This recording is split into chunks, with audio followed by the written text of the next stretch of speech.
All right, everybody. How's everyone doing out there in the chat land? The BratPak and the BratPak. Brapp Gang. Oh, yeah. Woo! Yeah.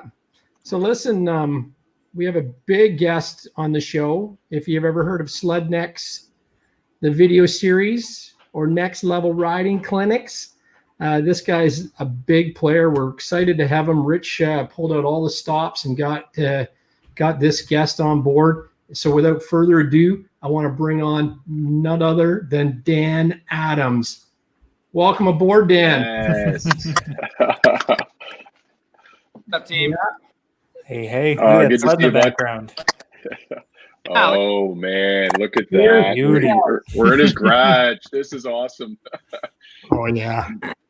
You know, Dan, my garage used to look like yours, and then I decided just to tear it all out, go right down to the studs, leave it like that, bring in all the junk and bicycles and kids' toys from when they're 2 years old to when they're 18, and just throw it all over the garage.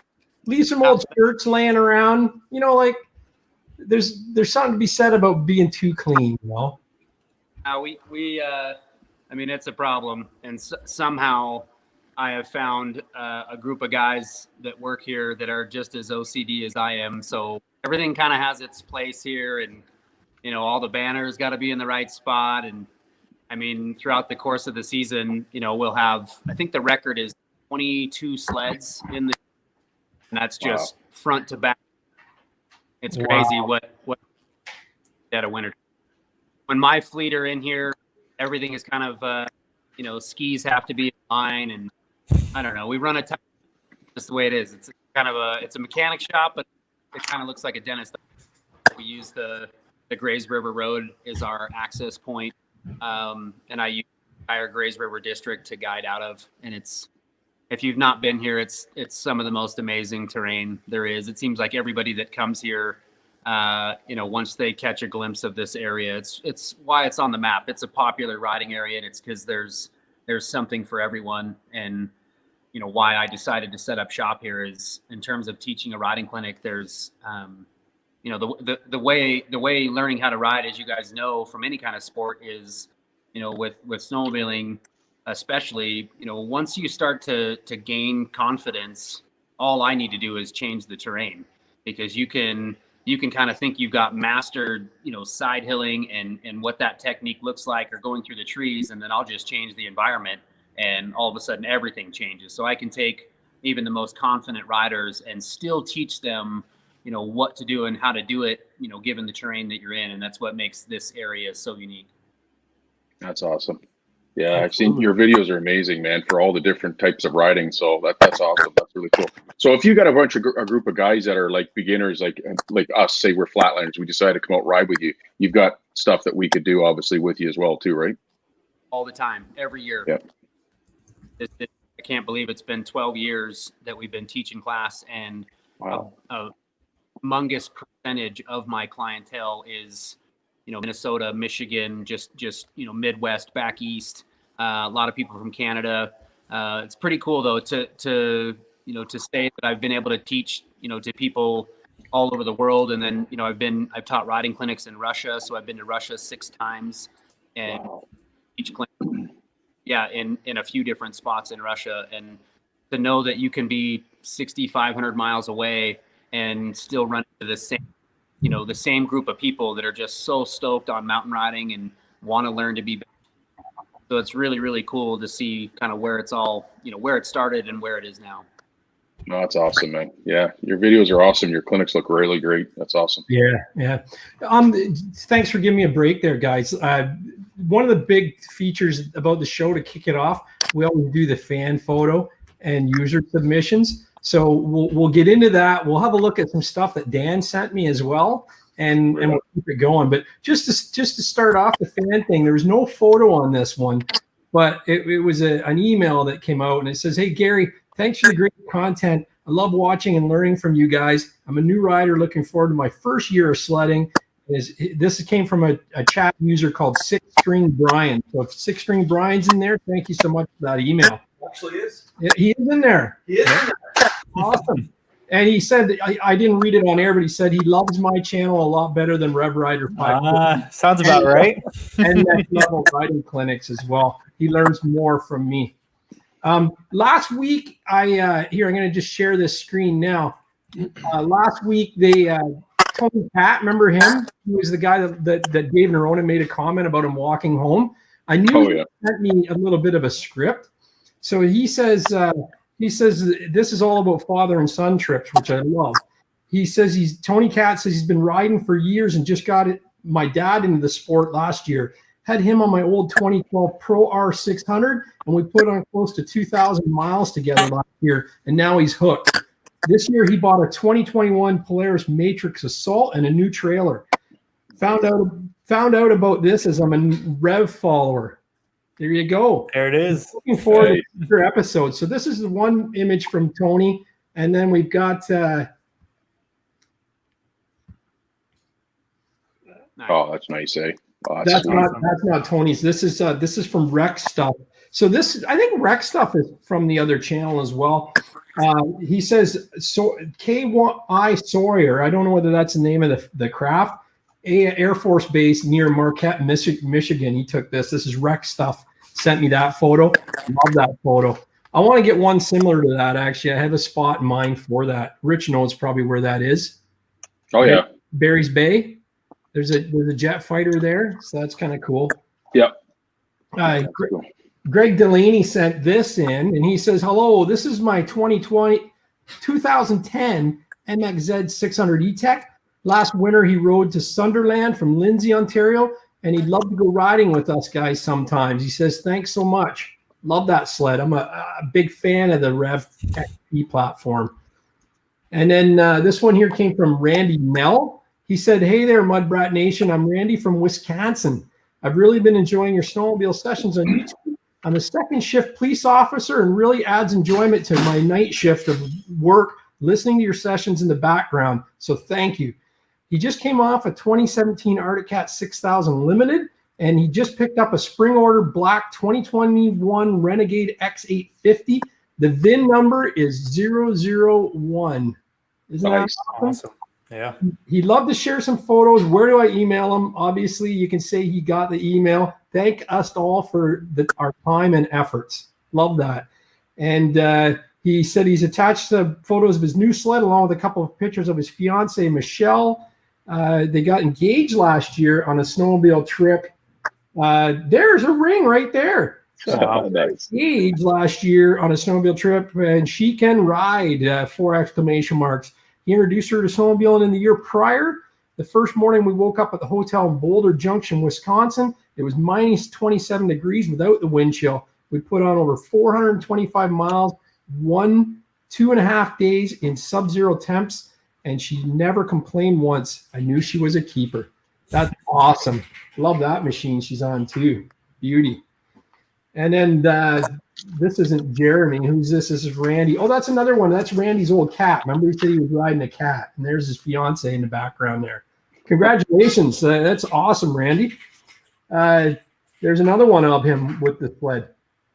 So this is Jeremy. He's been active in the chats. He's probably there now.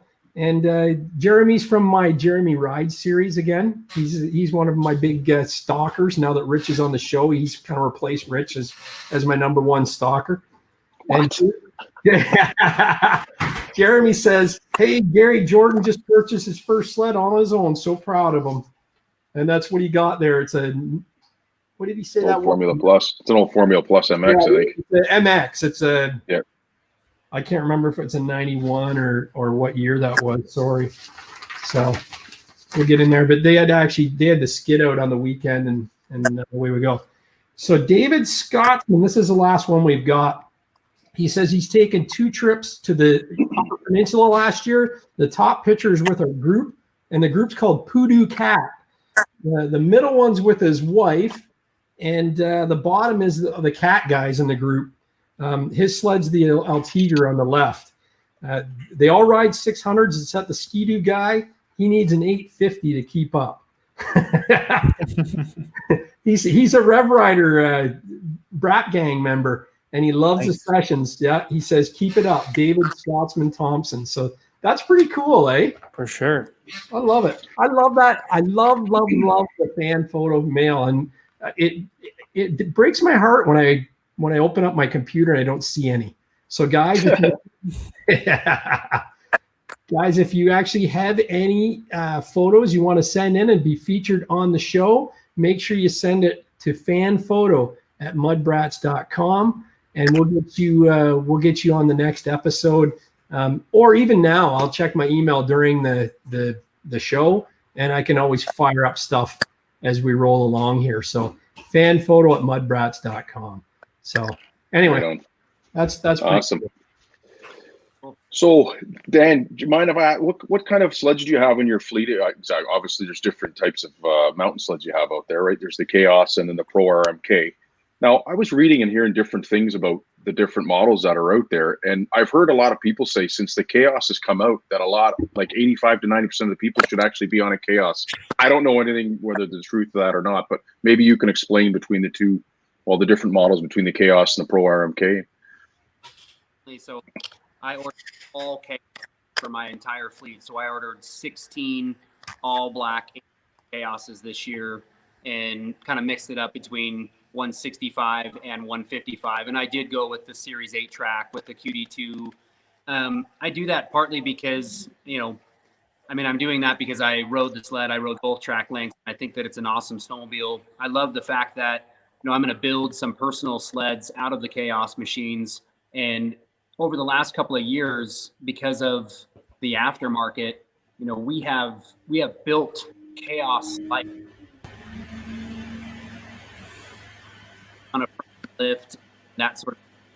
The thing about the Chaos that makes it a great sled for somebody that's, that knows what they're doing, that's aggressive, that really likes that, that front end playful feel, but it's also such an awesome sled for a beginner.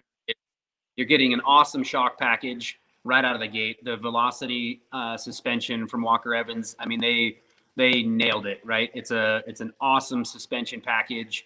When it's set up in the narrow setting, we've got a really light, really narrow, really easy to tip over snowmobile. The spring rate from a Chaos versus an RMK, you go from an RMK rear spring setup at like 180 pounds for like an 180-pound rider. So anywhere between, that's going to fit a various group of riders, but the Chaos is actually set up a bit softer. And so for a lot of smaller riders, a lot of ladies, a lot of people that are just getting into the sport, the Chaos is just, I get it that they developed this sled, that the way they market it is it's this, Caleb Kosturki, go out and just, go send it. But it's also such an awesome sled for the beginner rider because of the way the suspension is set up. And, the RMK chassis, the Axis chassis is already such an easy platform to teach people to ride that it made sense for me to just go after the good shock package as well. So. Right on. That's awesome. So the difference between the quick drive system and the belt drive system, that was a huge addition for 2021, right? If you can explain what that helps with. And the fact that they, geared down the machine. There's been a bunch of us that for the last few years here have been gearing down the RMKs. In the mountains, that application really does work well to somebody that is all about top speed, to somebody that is actually looking for just, what the speedometer is saying. Maybe not the case, but everything that we do is about low end power, having really crisp, clean, right at your fingertip or right at your thumb, just power to get up and out and on top of the deep snow. And I think that the QD2, it hits it right on the head. I think that Polaris does a pretty damn good job of sort of listening to what's out there. And all of a sudden they come up with, what we were having to seek the aftermarket for. They put it in as a stock part of the machine, and that's its snow check. But the QD2, I don't think that it could have come at a better time. It's a really smart idea to gear some of these things down. So as you purchase the sled, and these snowmobiles, they're not getting any less expensive. The cost of a new Polaris, a new Arctic Cat, a new Skidoo, it's crazy that it's getting, I think all of us can remember when, I think my first snowmobile was a 96 Polaris Ultra, and I bought it nearly new for like $4,700. And it's just insane to see where we're at now.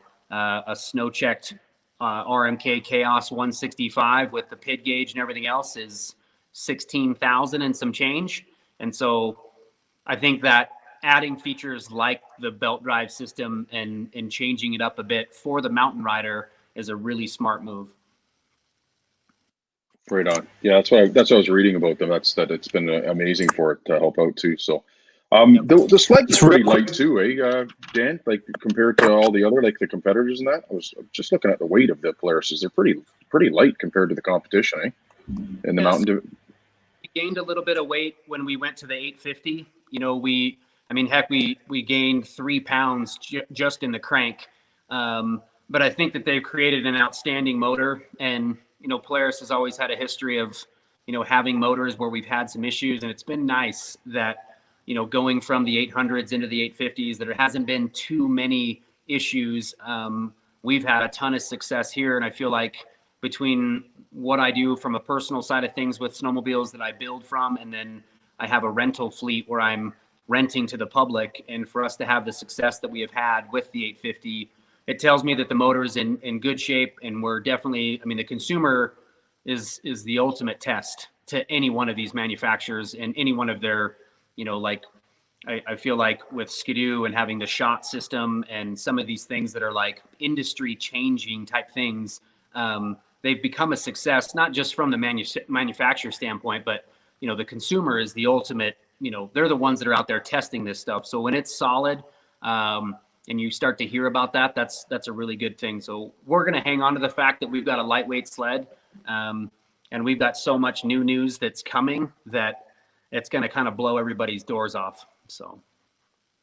Oh, that's good to hear. That's awesome. That's good news. It's always great. We were saying that in the last show with Dave and you know, the last few episodes too, about how amazing it is for the technology from all the manufacturers, how they keep pushing each other. And it's only awesome for all of us, right? So it's, you know, like you said, the shot system, the turbo with Skidoo, you know, Polaris and the other guys, they're not going to sit around. And I'm sure they're probably already in development. I don't want to say that they are, but I'm sure that it probably is going to happen there. So, but yeah, like the Axis chassis, like I was surprised when I was reading a Western, like the Polaris comes in, the 850 Pro MK comes in at 531 pounds. The Skidoo Summit Expert, 567 pounds. And then the Arctic Cat Hardcore was 562. So they're all pretty close, but that's quite a bit difference in weight savings, eh? I mean, it's certainly there. And you know, to a mountain rider, you know, I mean, we talk about that all the time in terms of just the complete package. You know, once you're riding a sled, you're in deep snow, you're trying to maneuver that thing. And, you know, even though we're still talking about, you know, these weights where we're getting to brag about having the lightest mountain sled in the industry, you still look at what that number is, and we're still kind of manhandling a hide to bed couch.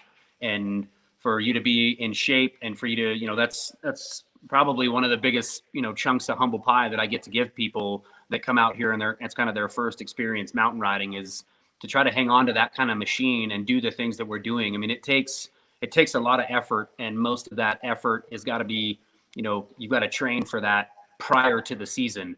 You know, coming out to Nxt Lvl, coming out to Chris Barant's, coming out to Matt Ence's, any one of us that have these schools where we're there to teach people how to ride, you know, your fitness still has to be there. It's not this magical thing where it's all so much about technique that when you're riding at 9,000 feet, you can rely on just technique to kind of get you in and out of the backcountry.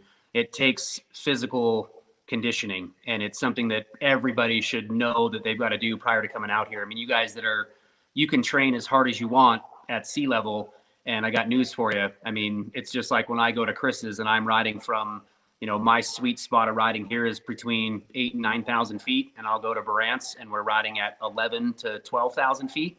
And man, do you feel that in your lungs. I can only imagine what it feels like for people that are basically at sea level and coming to, you know, 9,000 or 10,000 feet. So. Well, that's the thing. All the Tour de France cyclists and everything like that, they train in the mountains. You know, you got to train where the oxygen's low. Pretty crazy. So, aside from, like, what would you recommend someone that's thinking about taking a trip out to, whether it's Nxt Lvl Clinics or any other Western mountain destination? What would you recommend, aside from the physical training aspect? What would you recommend they do to actually get prepared for the trip? Yeah, the physical conditioning part of it is obviously way up on the list. If their plan is to come out and rent a sled, checking with the rental company, making sure that the sled that they're going to get is well, maybe it's something that they're not used to and they want to try it, which would be reasons why I would have the fleet of snowmobiles that I do, is that I try to offer a really awesome experience on snow. And so we build those chaoses up and make these things like a pretty amazing mountain sled. But to somebody just coming out west, picking the right riding area, not biting off more than you can chew. If you're gonna come and you're gonna enter into avalanche terrain, it doesn't necessarily, Mother Nature doesn't play favorites at all in terms of a guy that rides in the backcountry 100 days a year and I live here versus somebody that comes out here for just the weekend. If you're going to ride in, avalanche prone areas, you'd have to know like what to look for, and then obviously have the equipment. And something that KLIM and I are investing a lot of time and a lot of energy into this year is, you guys have probably seen from some of their social channels, is the Avalanche Alliance. And we're getting ready. Matt Ince and I are getting ready to go on like a 24 stop dealer tour where we're talking about the importance of taking an actual level 1 avalanche certified course. And so to anybody that's thinking about mountain riding, wanting to come out west, heck, maybe you've been out west a number of times and, seen avalanches, been a part of those avalanches, whatever it looks like, understanding that it's not going away. You guys are seeing, like, no matter what technology is doing, whether it's the sleds, whether it's, the backpacks, the probes, the shovels, the transceivers, everything, the death toll continues to climb. And on years that I feel like we see a decline, I'm always asking people why you think that there's a decline in it. Is it because we're getting smarter? Is it because, we're taking more courses and there's more people out there that are, really cluing themselves into what it takes to be a safe backcountry rider? And I think a lot of it is luck. And then I think some of it is we had a bad snow year, because when we have a good snow year, we inevitably end up seeing quite a few avalanche deaths. And the crazier statistic that I keep reading is that more of those avalanche deaths are people from here, the people that live in the West, that feel like it's always you guys that are coming out here that are starting avalanches and you don't know. It's the guys from the Midwest that are kind of coming out here a bit scared. And so they're coming out here knowing, man, I got to get the training. I'm going to get the gear. I'm going to talk about it with my buddies. And for the longest time, I think that was sort of the stereotype, is that it wasn't ever the guy that lived in the backcountry or lived in the mountains. We all knew better. And that's not the case at all, guys. I have seen just as many people that live in this area that are completely blind to this stuff. And so to the new person or anybody coming out west to go ride for the first time, your physical conditioning is going to be a big part of it. But, just having the knowledge, man, the hashtag that you guys see me use, know before you go. I mean, it plays suit to everything that you do. If you're going to go climb the Grand Teton, you better have some climbing experience. You better pack like what you need to do it. So it's just knowing before you go. It's a fairly simple thing, but it's something that we continue to take for granted. What's the craziest story you have of somebody coming out there that was totally unprepared? I've got a lot of them, honestly, but I have a lot of return clients that when they first started, they were so completely, ill prepared. And a lot of it would be because we take care of people like crazy through the class. We're not out there. My clinic isn't this opportunity where I get people sort of lured into the shop and then out into the backcountry where I get an opportunity to show them the type of rider that I am. I am 100% there for the person that's registered or signed up to come to Nxt Lvl. So the riding is all about you and your efforts. And when I see people that come and they're not prepared physically, maybe they brought the riding gear that they're used to wearing, when they're on some frozen lake in Michigan, and they're wearing like an insulated, 2-piece, and they kind of look like the kid from the Christmas Story, and they're so hot and so miserable. And then the big one with that is their mobility is lost. and you watch these guys kind of wallering around on their sleds, and you can just see them just boiling over, goggles completely fogged, that sort of. So ill prepared, whether it's that or it's just didn't know, and you don't know what you don't know. You know what I mean? Like, I could easily put myself in that same boat. I was on a Polaris demo tour when when we finally got like the pro chassis, and we had like the first short track with that, the pro chassis in 11 there. And I went on this like short track demo tour out on a bunch of frozen lakes. I was in Brainerd, I was in Hurley, Wisconsin, I was in Syracuse, I was in all these different areas. And I mean, guys, I frostbit my face. I mean, I was frozen, and I had all these guys that are like looking at me, and this is back before I was riding for KLIM. I was in like Sledneck gear and like a moto helmet, and I can remember by the end of it, I was wearing these ice fishing gloves that came up to my elbows. I had duct tape like all over my helmet and my goggles, and it was because I was so sick and tired of being cold. And so there's the perfect example. I went out to what you guys deal with on the daily, and I was as unprepared as I could be. So I guess that was payback. That's all. Yeah. Well, I guess it makes sense though how to prepare in that, Dan. So if say we want to come out and do one of your clinics for like a week and that, what preparation is there for the Avalanche like training? Is it for like a day? You do a solid day of Avalanche training, and then you get into the basics of riding? Because of COVID, we have a pop-up that, like, when you go on to nxtlvlclinics.com, you'll see when you go or attempt to book a clinic this year, we kind of talk about, because of COVID and just in our attempt to stay safe and to stay somewhat socially distanced, is we are only offering private clinics this year, which we've got a few more holes to fill, and we are completely booked for the season, which is pretty amazing. And just I guess it feels good that we're kind of COVID proof. And I get it that things could change, but we're doing really well up to this point. But you can, when you book a private class, you can tailor the class to really whatever you want to do. And so when you're new and you're kind of leaving it up to me to help you sort of build what that clinic is going to look like, I'm going to implement the Avalanche safety component to that in every 2-day clinic that we do. So there will always be a component to that where we'll either talk about it here in the shop, followed by practicing it out into the backcountry. And what I mean by that is, we'll do a series of, this is how you use your transceiver, this is how you use your probes properly, this is how you dig. And then we'll follow that with a simulated backpack burial. So we carry with us a small Polaris backpack. His name is Johnny, and Johnny has been killed a number of times, but he's been rescued a number of times as well. And Johnny is a backpack that I have kept since the very start of this. So I have had this backpack since 2008. I've put a hooded sweatshirt in it.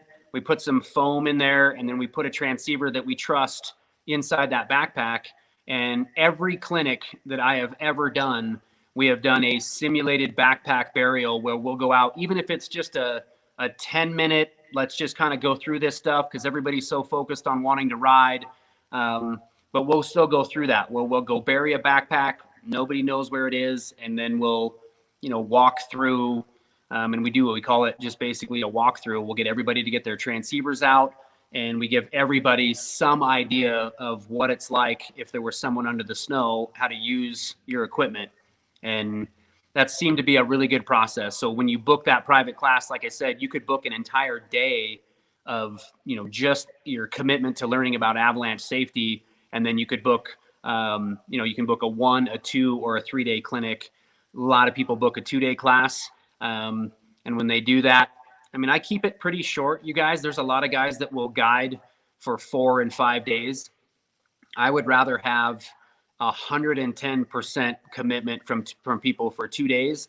And then if they want to continue to ride here, they certainly can. I would rather see these guys go out, and if they need to rest a bunch, and that like day 3 is just sort of a lot of resting and a lot of that, I would rather you go do that on your own. And while you're with me, well, we're pretty aggressive. We get after it. That's awesome. Hey, listen, I want to get some chats, Adam. There's some in here that I think you'll like. Let's go on to Bobby Bell, though. He's talking about the weights, Rich. He says it's the tether that makes the skidoo heavier.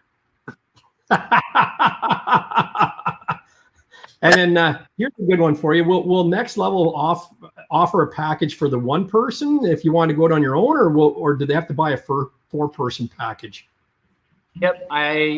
So for this season, I mean, we used to let people just drop into a clinic, and like I said, because of COVID, I'm stressing that we just book a private, and it's a minimum of 4 people to book a private. But I have two booked classes this year that are just 2 people that paid for 4, and it's pretty common. You know, you'll see. I have an employee that works for me that's a charter fisherman up in Sitka, Alaska. And a lot of times they'll book a boat where, you know, there can be 6 fishermen on the boat, and they'll get 3 people that pay for 6. So they get more attention to fish. And this couple, after being here this last year, they did the same thing. They wanted the attention. They wanted the ratio. They're going to have 3 instructors to just 2 of them. And they had 0 issue for, you know, paying for the 4-person private, even though it was just the 2 of them. So. Oh, awesome. And then Mr. Average Hipster, he says he had no idea you could rent sleds that can handle the backcountry conditions. Any estimate on what the cost for a few days? Yeah, so we rent snowmobiles for $245 a day, and that's including fuel. I don't let anybody fuel my sleds because snowmobiles are very particular, and you guys probably know that from where you're at. But you know, we like using, you know, 91 non-ethanol fuel, and so I have tanks that are right here on site. And so we fuel and oil the sleds each and every night. So we charge a little bit more, but the fuel is included. And there's a few other snowmobile rental companies in the area. If you didn't want to rent a Polaris and you wanted to rent a Skidoo or an Arctic Cat, those things are all available here in Alpine. And they're all mountain specific. That's awesome. So earlier you were talking about when you order a sled, you talked about getting the PIDD gauge. Now in the mountains, is that something you still get, or do you usually go with the base gauge? I get the PID gauge. I like the PID gauge because I can set. You guys, if you know what the Polaris gauge looks like, the PID gauge, you can set like the 4 parameters. When I rent snowmobiles and you had just the standard gauge, it seems like all anybody ever really cared about was how fast they were going. And I want people to be able to like read their temperature. You know, temperatures on a Polaris snowmobile, on a mountain sled, you know, when you're going down the trail and you're not running your ice scratchers, you know, that's a temperature that's relatively crucial, especially in the spring of the year. And so the PID gauge allows you to have where you can still see how fast you're going, but you can also see that temperature, and that's the biggest reason why I use the PID. Awesome. So do you expect to see the 7S coming to the mountain sleds? I mean, I don't want you to have to spoil anything, but I mean, it makes sense, right? Yeah. You know, we're so close to, you know, obviously coming up this year. I know what I'm going to be riding. I'm really, really excited about it. You guys can kind of, well, just forecast, you know, what Polaris is doing. And all I'd have to say to any of it is, you know, to everybody that's out there, that's, you know, what they're thinking is happening, and what they're hoping for. I think that, you know, I think they're going to be pleasantly surprised. I think that Polaris has done their homework, and, you know, it's like a Ford, Chevy, Dodge thing, right? The moment that there's like this brand new truck and, oh my God, it's got all this power and all this torque, 6 months later, the other guy's got something equivalent. And, you know, I can remember when the Dodge thing happened, and now the Dodge it's just got this like Tesla screen on it, and just everybody hits everybody with technology. You can see the matrix with the, you know, with that technology, with the touch screen, and just with everything else. So I kind of feel like there's a lot of people that are making these assumptions, and, you know that, you know, it's awesome, the position that I am in as an ambassador, as a rider for Polaris, and the fact that I get to be on some of this product and understand it prior to everybody seeing. And I think there's a lot of that where they're really relying on a lot of our input, you know, to understanding what it is that the sled needs. You know, if they've done too much, too little, like what it looks like. And you guys have seen the sleds that we have built in the past, and it's pretty obvious that there's really not anything that you could do where I would say that you've done like too much to a sled. We love building snowmobiles. This sled that's behind me that you guys can see, you know, that snowmobile, guys, that's a 163. So that's a 2020 850. That's got the SLP twin pipes. But it's crazy. I've got a hook here in the shop and a digital scale, and I weighed my guide sled, which is a 163 2.6 track, with everything on it, all of it, I even had hot tea in my thermos, everything as if I was going to go ride, fuel and oil, everything, and weighed that sled. And it's crazy to me that we did the exact same thing to that snowmobile behind me, and that sled behind me was 50.4 pounds lighter. So the time and the money and the energy spent to go carbon, titanium, you guys can see it's got the lightweight tank, the different hood, you know, lots of different things. And as I get older, that's how I cheat right there, is I build cheater sleds. Brant and I both, man, we put it out there. I want to cheat. I want it to be easier for me to be in the same riding area as my 25-year-old employee, that he doesn't get to cheat. He has to ride a stock sled so I can ride that, so I can hang with him. Dan, question for you. And I noticed, like, not just Polaris, Skidoo, like everybody switches over to that Float 3 IQS shock package. Can you explain why? I think there's got to be a reason for it. So if you could just share that with us, that'd be awesome.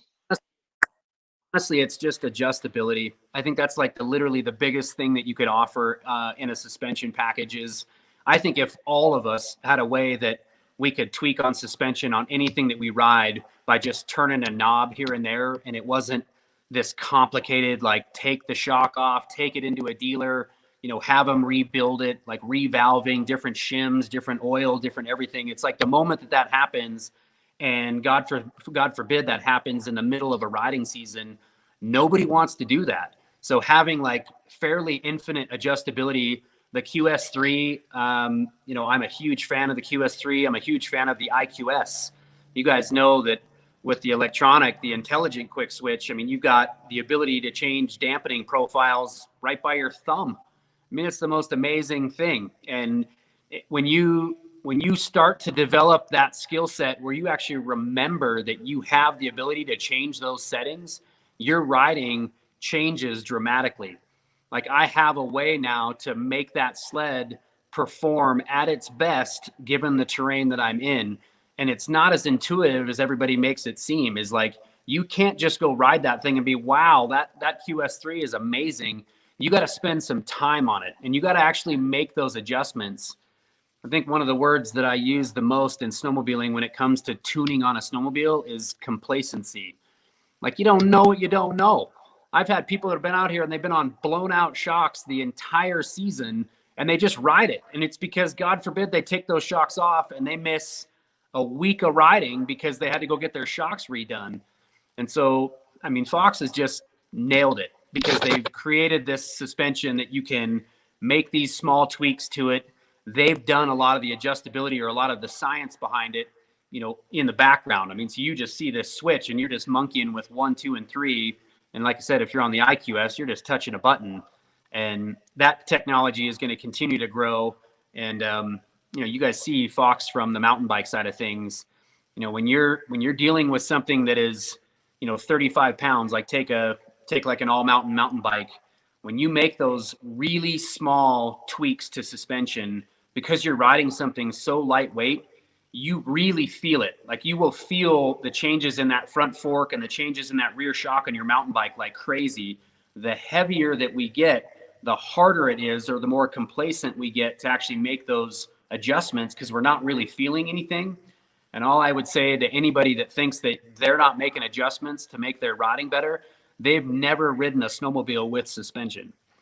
Because for you to just go ride the sled the way it is, you might fit into that like magical weight class of where that suspension, like as it came stock, like kind of works for you. But when you're a 260 pound guy not wearing any clothes, and you're riding a 155 RMK in deep snow and you're wondering why the thing is trenching all over the place, chances are you're running a coil-over rear suspension that has a spring rate of 180. You are maxing out that rear track shock before you even get started. So no matter where I can teach you to be forward or backward on the running board, the suspension is not working for you. Thusly, it gives a bad rap to the snowmobile. They're like, man, this thing doesn't go anywhere or do anything, and it's purely related to suspension. So we could talk about suspension a lot.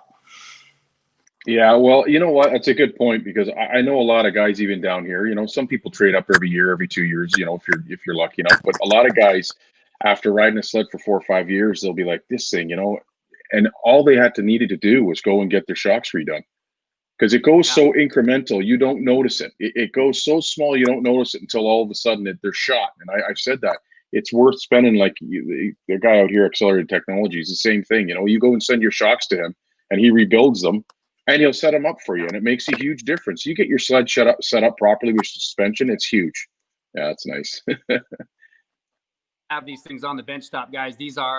This is the new Chris Brandt lightweight shock package, where we've lost, basically they use percentages, but we weighed it, and it's about 3 pounds.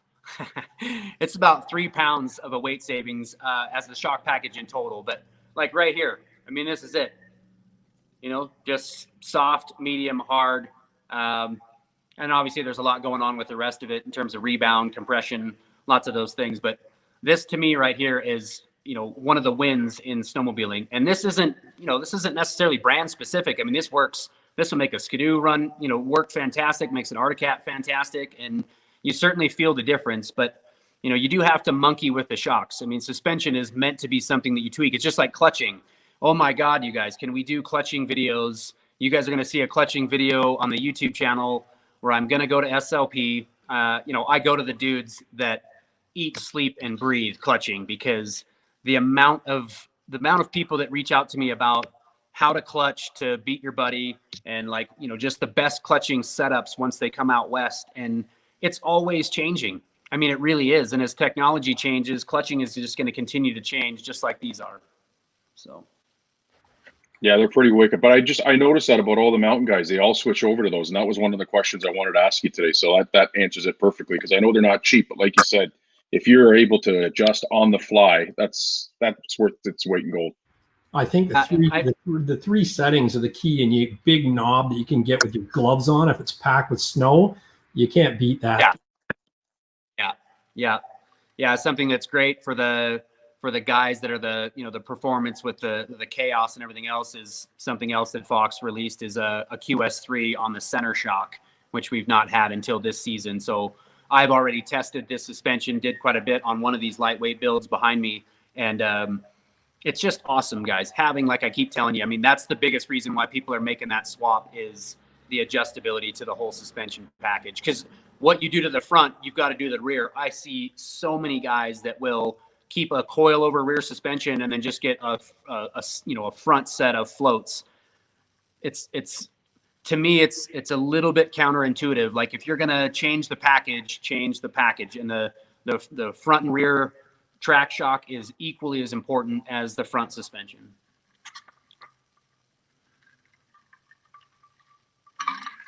So Dan, is that your new sled for this year coming up that you just built, or that's your new one, or is that last year's? That's a last year's sled. Yep, that's just one of the sleds that were like a personal sled to me. Most of the sleds are out of here. I don't know when the new Chaoses arrive. I'm getting antsy. I'm definitely ready for them. So, yeah, I could give you a shop tour. It's kind of a disaster right now. We're doing a lot of inventory. We're a KLIM authorized dealer, and we did really well with the sales of KLIM Gear this last year. And so we went in, really, really big this year. It's nice, being where we are. We're kind of like, we're right at the doorstep to the backcountry. And so people that are coming through here, regardless of whether they were coming in here to come to Nxt Lvl or to, go through a riding clinic, they need something. We've got everything. We've got everything that KLIM offers, which is pretty awesome. Actually, Bobby Bell says, Dan, didn't you run the SKS last year? Is that the same sled? I didn't run. So we had a couple SKSs. I had them in the fleet. And then the year before that, I did have a personal SKS that we built. And I've been a huge fan of the SKS, and anybody that was, a Midwest rider that still wanted a 155 or capabilities of being able to ride off trail, wherever you're at, and then bring that sled out west. I mean, the SKS guys is still such an amazing snowmobile to have. The big differences there that make it sort of a crossover sled, and why Polaris kind of keeps it in that crossover. If they made a 163 SKS, I mean, I get it that kind of takes it away from, I don't know how many of you guys like thinking about that snowmobile. I'll ask you guys that question. Is there any of you guys in your group of riders that have an SKS? One of the people I rode with had a SKS 146, but that's obviously a lot more like an assault. I haven't seen many 155s. When it came out, it seemed like the sale of them did pretty well. A lot of people that were, because now I'm getting more and more people that just buy a mountain sled, and there's actually a ton of people that are buying mountain sleds or RMKs, and they're just leaving them out here in storage units. And so they can just drive out with their buddies. They're paying X amount of dollars for a storage unit. The VRBOs and all of that stuff are really a hit around this area, but there's a lot of people that are just full blown buying mountain sleds, and they don't even leave them at home. They leave them here. But the SKS, for anybody that wanted to kind of do a little bit of both, with having that front cooler and that ability to just, stay cool on the trail system, it's a pretty smart idea. So, when I had those, to answer that guy's question, I had them as a fleet sled because I do get a fair amount of rental customers here that are not a part of the clinic, and they want to just, go and see some backcountry. And depending on the snow conditions here, there is a fair amount of trail that you can go and access, and you can get to some really fun riding area. But like I said, if the trail system is rock hard, and I can kind of tell from the client that they don't really know about ice scratchers, and you don't really want to kind of deal with that, the SKS was a phenomenal sled because you could just run that thing, right? And the front cooler would keep the engine cool, and it's just a good way to go. So. Right on. Dan, can you explain a little more about the KLIM Gear? I know it's different out west. It's much thinner. It's more breathable. Got a lot more vents, because I'm actually thinking about getting a KLIM jacket and bibs actually to going tomorrow to try to get some. So, but Yeah. Can you just explain the little difference in the technology with the KLIM Gear, if you don't mind? Certainly. So as a mountain rider, it's important that we layer. Layering is a big deal for us because, you're going to go on a trail ride, a cold trail ride at times, like going up the Grays River where we're at here. There'll be days, guys, where you kind of wished that you were in some insulated gear. So there'll be times when you want to really layer up, but is that you climb an elevation, the sun comes out, and then you start going to work, man. You start really getting after it. And I mean, you guys can see from the photo, when you're moving around a sled and you're doing stuff like that, I mean, you're working hard. So you're perspiring. It is important to have layers that you can take off, put hopefully into a waterproof bag somewhere, whether it's on the sled or your backpack or whatever. But layering is just important to a mountain rider.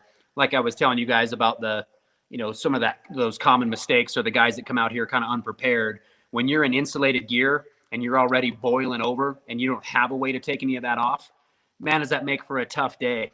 I mean, your gear just starts getting super heavy, which just leads to fatigue. And the quicker you fatigue, the quicker the day is over. So having lightweight gear that's breathable, you guys already know reasons why anybody would wear KLIM, right? Because of Gore-Tex. KLIM actually sent myself and a few others from KLIM out to the Gore-Tex plant, and we got to go through, guys, and see the technology behind Gore-Tex and what it is. And after spending that day there, pretty amazing, right? It's like a $3.5 or $4 billion privately owned company. They kind of got their hands in just about everything, and KLIM hangs on to that Gore-Tex contract or that partnership. I mean, I think that's their strongest, in terms of FXR and everything else that's out there, 2B, and there's a lot of gear that's out there, and I'm not saying anything bad about any of it. I rely on my gear. You guys know that I'm a guide. I'm in the backcountry, rain or shine, and I've just never had a wet day, which is pretty awesome. So I'm a 100% believer in the product. And like I told you, I mean, you can do your own research in terms of, you know, what it is that you're going to get out of snowmobiling. For all of us that are out here, you know, whether like this photo that you guys are seeing, that's the KLIM Ripsaw onesie. I'm a big fan of the one-piece suit. I like the fit, which is really important in terms of being able to do moves like that. You've got to have mobility. I wear quite a bit of protective gear underneath that stuff, because as I get older and I fall off the sled, and I still fall off the sled a lot, you guys, you know, wearing knee guards and wearing chest gear, obviously always wearing an Avalanche bag, those types of things. Yeah, you guys can see a pretty sexy fleet of Arctic FX wrapped snowmobiles right there. So that's a herd of Chaos. There is an SKS in there, a couple of RMKs. Last year, I kind of just mixed it up with sort of, you know, giving the person that wanted to rent a sled a few different choices of what sled to rent. So, but back to the gear, man. I mean, everything from your helmet down to your boots, man. It's always just a decision of, you know, what you want out of snowmobiling. And for me, I need gear that is durable. I need gear that is light. I don't even think about the fact that it needs to be waterproof anymore, because there's so much about mountain riding that can change in an instant. How many times, guys, I've been, you know, knee deep in running water, whether it was my sled or someone else's. And to think that you're, you know, 25, 30 miles deep into, you know, an area where there is no trail system, you know, you've got to have gear that you can ultimately trust. And, you know, without that maybe sounding like a sales pitch, I mean, that's certainly why I wear KLIM. So. No, I've heard that. Well, a buddy of mine, he has a KLIM suit from 12 years ago, and the thing is still mint. Like and that's why I'm going to try it out, Dan. Like, honestly, so I'm going to be interesting to see how the quality is and how it fits. So, yeah, like that's the new Avalanche bag that KLIM introduced this last year. You'll never look that good in it though, Rich. Not at all. No, yeah, I actually used this photo, guys, and used the Face app, and I should have sent you that one, because it just shows me when I'm like. What it would look like when I'm 90, and I'm actually like, I kind of look like some sort of pissed off GI Joe or something. I don't know. Anyway, it's a lot. Yeah, that's awesome. This is a perfect example of our filtered life, right? You only see what I need you to see. So this was That's awesome. This was an opportunity of getting to ride the 2021. That's my backyard right here in Alpine, guys. So I was on that sled, you know, quite a bit earlier than everybody. And it was so I could do a YouTube channel review of the sled, so that the moment, you know, March 2nd hit and we had the reveal of the new snowmobiles, we were able to launch the YouTube channel video talking about this sled. So hopefully, cross my fingers, I'll get to do that with the 22. And so the moment that you guys get to see what Polaris is up to next, you guys will see my YouTube channel review of what that sled is all about. And it's going to be awesome. That will be exciting. Yeah, Jesse just says he wore that FXR for years and changed to KLIM 2 seasons back. Gore-Tex is the shit. He's never going back. Yeah, we get that a lot, man. I mean, everybody's making pretty decent gear. You know, I mean, we definitely see all kinds, but you know, it's a choice that you'll need to make. You know, I think that there are a lot of people that choose FXR because of the colorways, the style. I see a lot of ladies, you know, using FXR because of the fit and some other things. And it's like, KLIM isn't perfect, but they're certainly on the gas. I mean, these guys are the development and getting to know them. You guys know that where I live, I'm an hour and 15 minutes away from KLIM headquarters. So that's pretty cool. Oh yeah, that is cool. This clip, this is a clip of me going up the hill. Yeah. Oh, talked about this. This was you. You stole my sled. Yeah, a lot of fun. You guys know that, I mean, snowmobiling has become like a series of dance moves. And because of social media, like, you know, I was a snowmobiler and so were you guys, like way before Facebook and Instagram and Snapchat and TikTok and just all this stuff. And it's like, I mean, all we ever did was just go out and ride. And some of my best days of riding ever There is not a photo. There is not a video. There is nothing. There were just the crew that I was with. We made our own little mini movie in our heads, and I hold on to that stuff like you would not believe. I think that what we do and like sort of the highlight reel that we showcase, and I'm embedded in it just like everybody else. I do it for sponsorship. I do it for my business. I can't say that it hasn't helped. The YouTube channel in itself, guys, has been a remarkable success. And it's great to see the numbers of people, the amount of people watching. You see these crazy numbers. Like we've helped a lot of people. I think, there's the comments that we're getting about people that have been watching, the how to side hill videos or the how to get unstuck videos or the common mistake videos. And some of those, it just charges me because it's another way for me to coach where I get it because of money, family, time, distance, all of it, that not everybody gets to come out here and do this stuff, but it doesn't mean that they can't watch some of those videos and pick up a tip here or there. And I think that's pretty important. So that part's pretty cool. Right on. That's good. Gary, can you see that question from Steve there? If you could pull it up for Dan, if you pull that up. I don't know if you see it there.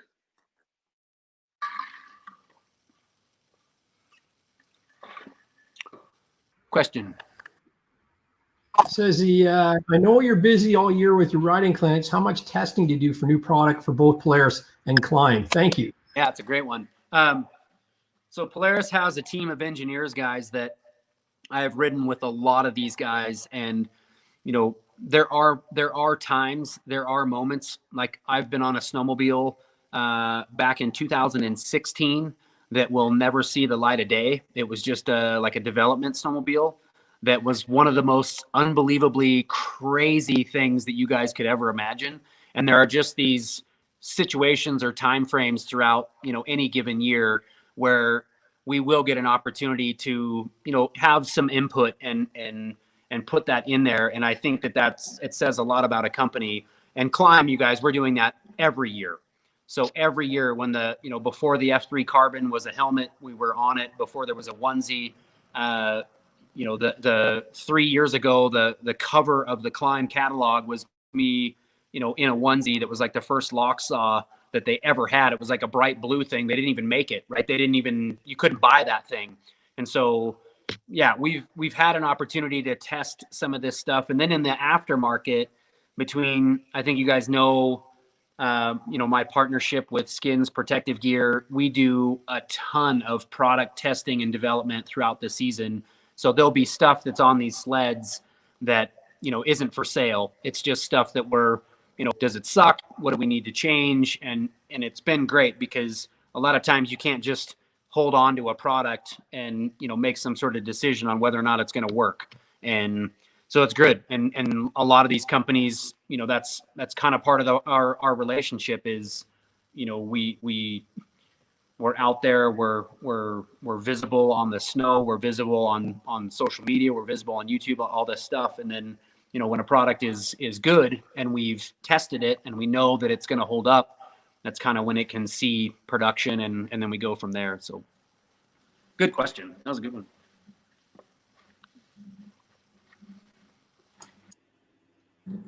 Yeah, you got a question? Yeah. Sorry, I was trying to unmute my mic here. I've got a screen share to do. You mentioned about helping people, and I don't know, like we're talking a lot about mountain riding and mountain riders and opportunities out west, but I was saying to Rich and everybody that I've talked to about having Dan Adams on the show the last few days is you've helped flatlanders like myself. It's like I don't know whether I'll ever make it out west for a mountain trip. I mean, financially, probably never in the near future, but it is on the bucket list before I'm too old to do it. But I watch your videos for tips on the flatland and stupid things like even just learning how to side hill or get out of a situation where you're getting stuck in powder. I use the tips all the time, and I've actually got a little screen share here just to show you what you taught me, because I binge watched the side hilling 101 video last year, And then when I got the 129 tucked up underneath my 600 E-Tech, I went out and Drew and I were laughing our asses off about this because it actually works. It actually freaking works. And I'll just go on here. Hopefully we can get this up. I don't know whether we'll have sound again, but bear with me. Oh yeah, there it is, huh? That's awesome, Gary. You looked like a pro, buddy. You were. You can see my foot hanging out and everything there. Like it just. Where are we here? Anyway, it's. Yeah. So yeah, that was great. I mean, snowmobiling is just like anything else, right? It's just repetition, you know, and I tell people all the time that come in here and it's like people that don't know me, people that like, I think they come in and they're maybe a little bit nervous and I don't think it's not nervous about meeting me. They're nervous about their day, right? They're nervous about getting into the backcountry and doing their thing, but we joke around and I am definitely a class clown. I try and present that, especially through my channel, that I just really love snowmobiling. I love being around people. I'm a very extroverted person. I can talk to you three, or I can talk to 3,000 people. It doesn't really change. I'm just so used to kind of being in front of people like you guys are. I mean, when you're when you're doing podcasts and just things like that, I mean, I get it. We're talking to a screen, but there's a lot of people checking it out. And I'm just so used to that when I get people that come in and they're a bit introverted and they're a bit shy and they're a bit whatever, and I'm kind of like, what's up? And I'm in their face. I mean, these guys, man, they don't really know how to take me just yet. But halfway through day one and we're on the snow and they finally taken their helmet off and they're finally relaxing and doing that. I mean, it's really fun to just kind of watch people and more than a coach, guys, more than somebody that goes out and just is like this hardcore, like teaching people and instructing them. I'm more of like an entertainer, because I like the idea that people are brave enough to come out and really like want to learn. So you're already showing me your inner badass by being here, like that you want to come out and learn a sport that, I mean, if it were easy, everybody'd be doing it. And it's not easy, right? It takes time. And an analogy that I will always give to people is that, you know, if you suck at playing golf, you guys play golf? Everybody's very kind of poorly, very poorly. I kind of do this with golf as well. I'm a low 80s golfer. If it gets any hotter, I stay home. I got you. I got it. So when you suck at golf, playing more golf doesn't necessarily like get you better, right? You take a lesson, learn from the lesson, like how to perfect your swing and how to like change your game. From that, then you go practice. And that's essentially the next level mission statement is like, you know, continuing to just, you know, if you're watching the videos, but the videos aren't helping and you really do need somebody that's right there in that specific move or that specific environment, kind of tweaking on you and changing what's happening to you on the snowmobile, you know, that can make all the difference in the world. And so that's what Next Level is we're there to get you to your next spot. And when I developed sort of the curriculum to what I thought was like a great way to teach people how to snowmobile, I had zero idea or even zero intent that I would get the return clients that I do. And all it shows me is that there are people that once they get a taste for what snowmobiling is or what that snowmobile is actually capable of, they are so addicted to it that they're like, oh my God, I cannot wait to go practice this on my own, right? And so you can kind of see where this heads, and like the ripple effect of all of it is they came here, maybe they were on some old iron and they didn't really want to invest in the snowmobiling because they didn't really know what they were getting themselves into. Now they kind of see what snowmobiling is or what it could be to them. They go home, they drop 20 pounds because they realize when they were out here, like, holy smokes, I got to get in shape. They go buy a new sled. Guys, I have a guy that's been to my class 3 years in a row. He lives in Myrtle Beach, right? He lives so far away from me, it's not even right. The guy runs a jet ski rental outfit. He's been here 3 years in a row. Year one, he made it 1 day of a 2-day class, and he was done. And so flying back to the Carolinas, right? That was it. Just, he's probably watching, but, you know, tail between his legs. Like, he knew it. He was like, man, I didn't know what I was getting myself into. And he kind of came in and he had some expectations for himself, went back, comes back next year, you guys. Day one, he's struggling a little bit, trying to get acclimated. Day two, this dude completely does like he comes full circle. He just starts lacing it. He's building confidence. He's going across the side hills. He's doing everything else. Just talked to him 2 days ago. 2 days ago, he snow checked a brand new Chaos from a dealer about an hour from me. And I'm going to build. That's awesome. I'm going to build his sled up. We're going to do a few things to it. We're definitely going to do something like this. Into sledding. Can you imagine? That's awesome, man. And then you're going to have Dan build your sled for you. That's friggin' awesome. He must be in heaven. But here's the kicker. The dude lost 30 pounds. Like COVID was good to him. 30.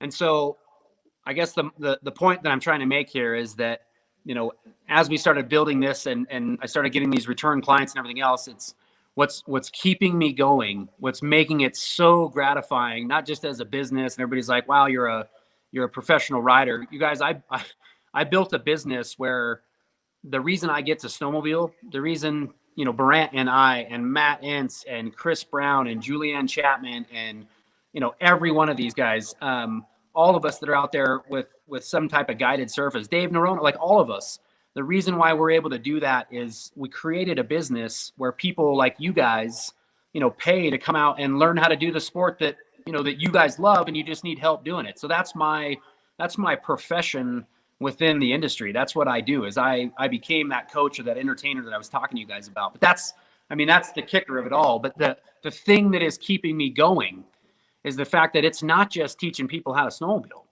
Like, we're changing lives. Like, these guys are losing. I mean, imagine the lifelong benefit of taking 30 pounds of your body away.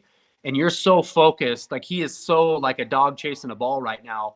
He can't wait for like the redemption ride.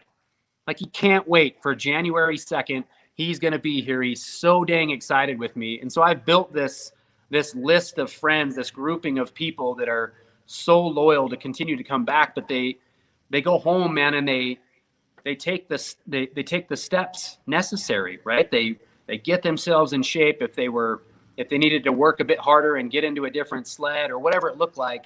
But it's just fun because it's not just about the sport. It's like, I don't know, it's like a turning point in their lives. And I would not have expected that as I built the business. So that part's cool. That's awesome, Dan. Those stories like that are amazing, man. And that's just, again, the camaraderie of snowmobiling. Like, that's awesome. Like, the guy, you know, loses 30 pounds and I mean, he's going to be just loving it. The next ride, he's going to be, oh man, get the GoPro going for sure. It's almost like training for an Ironman or a triathlon where he's trying to beat his time, right? And it's the cheapest lightweight part that you guys can buy. Everything, for sure. Everything you see behind me, that brown snowmobile right there, that's $34,500. That snowmobile is so much money to make that thing that 50 pounds lighter, which that's pretty amazing, guys, that you can be 50 pounds lighter. I mean, you pick up a 50-pound dumbbell, which I know we all have. It's one thing to pick it up, guys. We'll carry it all day and then carry it all day at 9,000 feet. And suddenly that is like, holy smokes, that's pretty awesome. But the cheapest way to do that is to lose it from right here. I mean, just that's it. I can't say it enough that the conditioning part of it for mountain riding is so dang important. Yeah, you said $34,500. I've got $3,450 in my sled. Actually, okay. You've mentioned a lot of big names. Who would you say that, like, obviously, I mean, you started your story in Slednex. Who would you say you looked up to as a influence in what you do? Well, I mean, I looked up to anybody that you know, in that time frame, like as we were starting Slednex, I had some local friends that were here that, you know, we all kind of, I think we all kind of looked up to each other. I mean, it was just sort of this competition on snow. I mean, I competed in so many things so early in life that it's I guess more of a reason why I don't really compete now. I guess my only competition is just myself and the mountain. But there was quite a few of those people. And then obviously industry guys, like, I mean, obviously I look up to Chris Brandt. Chris is a bit younger than I am, but he developed because of, his workings with Articat. You guys remember like when it was like a Ride Rasmussen tour, and Articat really sort of spearheaded the whole idea of like taking people out on mountain sleds. And then when Brant started Brant's Backcountry Adventure, he started that about 2 years prior to me starting Nxt Lvl.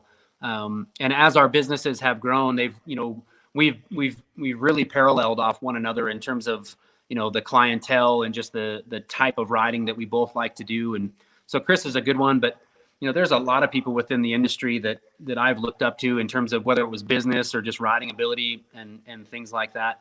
But to be honest with you, the people that I look up to that have really helped me within business is guys like Dave Ramsey. I look up to Dave Ramsey. He's helped my wife and I, really turn this into something that's right. He has helped me develop this where I've actually turned this thing into a real thing. It really has. And it's benefited my family. It's benefited, being able to own what we have here and be able to do that.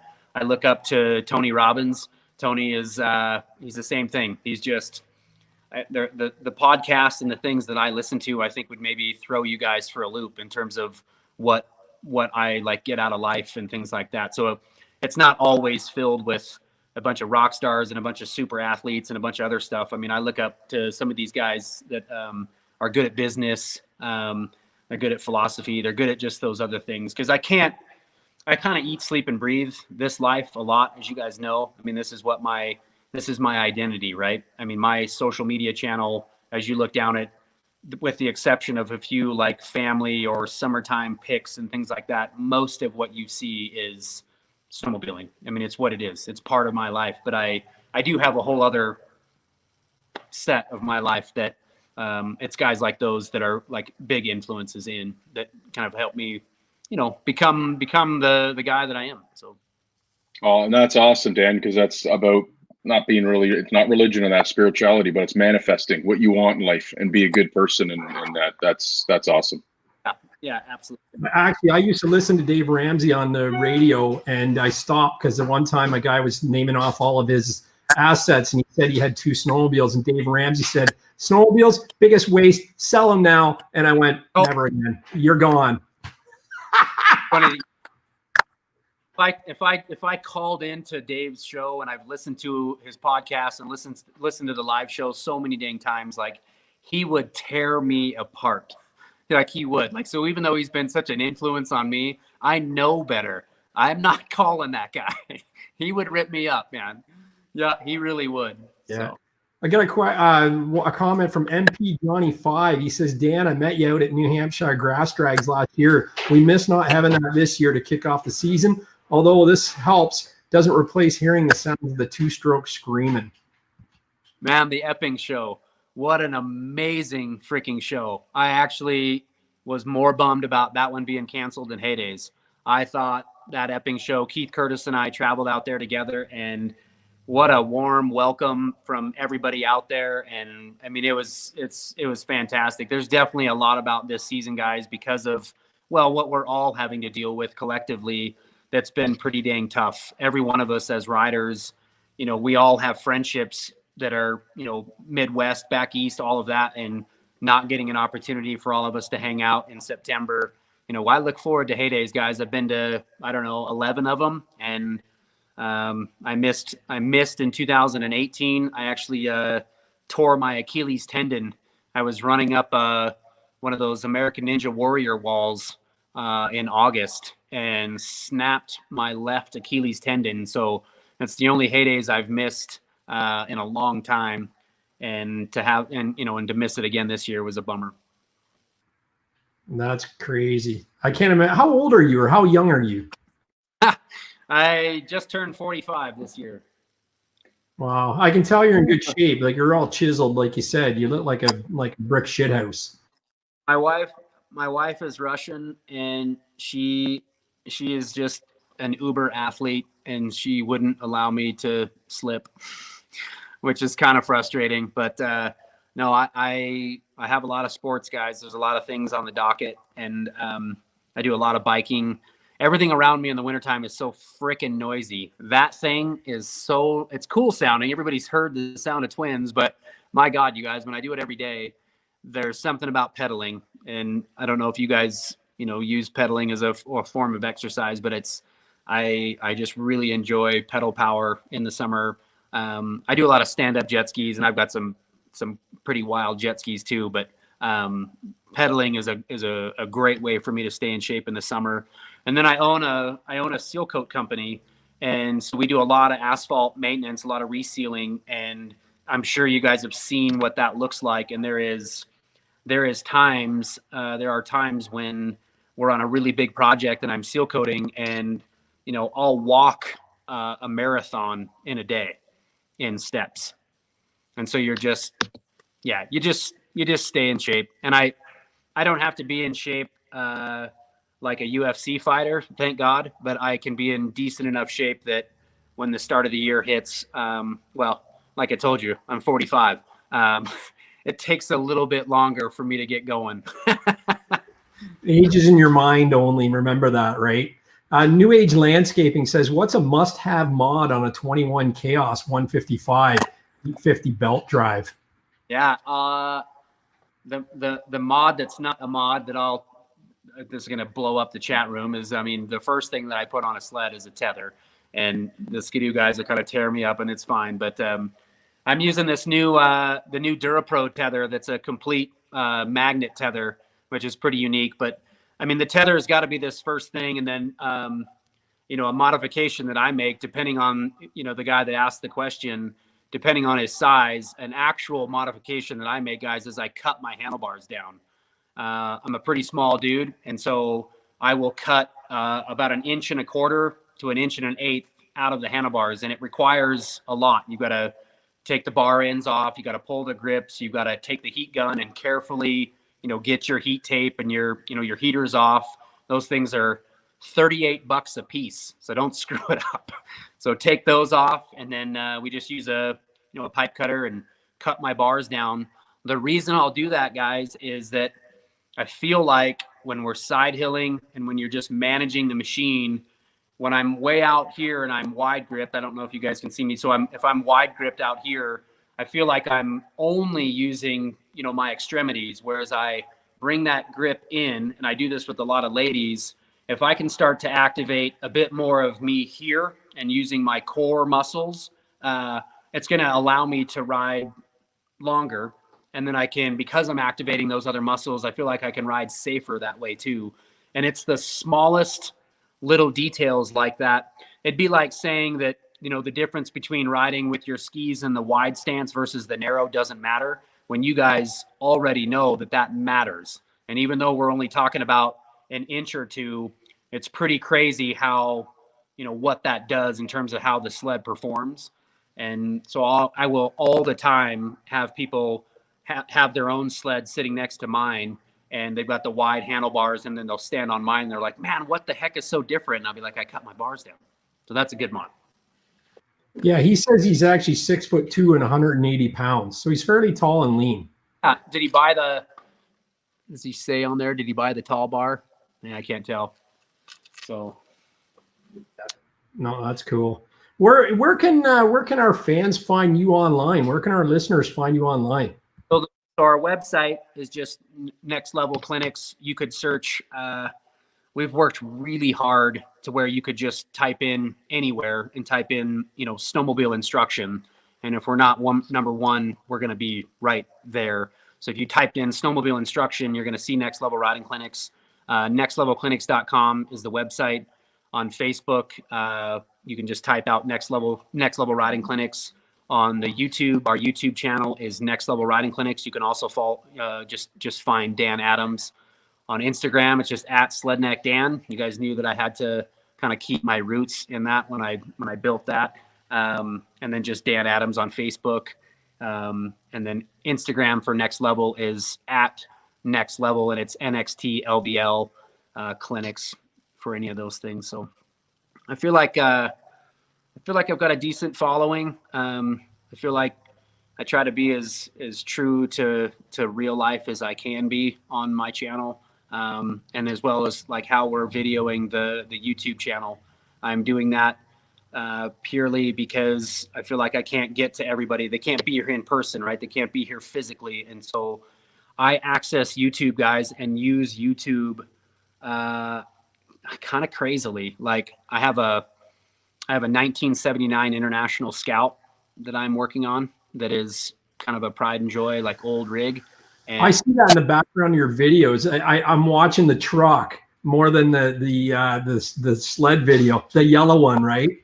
well, I have another one. So I have a matte gray one, which if I knew how to do all your fancy screen shares, I could put one up there so you guys could see it. But it's pretty amazing vehicle. But anyway, why I'm talking about it is I was trying to replace one of the felt on one of the windows on the driver's side, and I opened up the door and I start getting into this thing, and I'm like, man, the parts for this thing, they're pretty hard to come by. And so I get on YouTube, and of course I found this like 6-minute video of this guy that like did the exact same thing, and he's giving me all these helpful hints, and just like right away, that's like the light bulb going off. It's like, man, I need to build a channel for all things, working on these snowmobiles and just tips and tricks. And obviously I would build something where there'd be riding fundamentals in there, but we're doing, product how-tos. And this year, guys, I'm excited that we're going to travel to some of these manufacturers. So I'm going to go to Skins Protective Gear down in Phoenix. We're going to go to Logan, Utah, and we're going to go to Zollinger Racing Products. I mean, you guys see us building these sleds with all these like lightweight billet, machine, like you got like the rotator cup, and you got the, the drilled and slotted brake rotors. You've got all this cool stuff. Well, I've been to these facilities, and it is so worth everybody seeing what goes on at those places. And so we're going to go to Trails West Trailer. I'm going to go to Starting Line Products.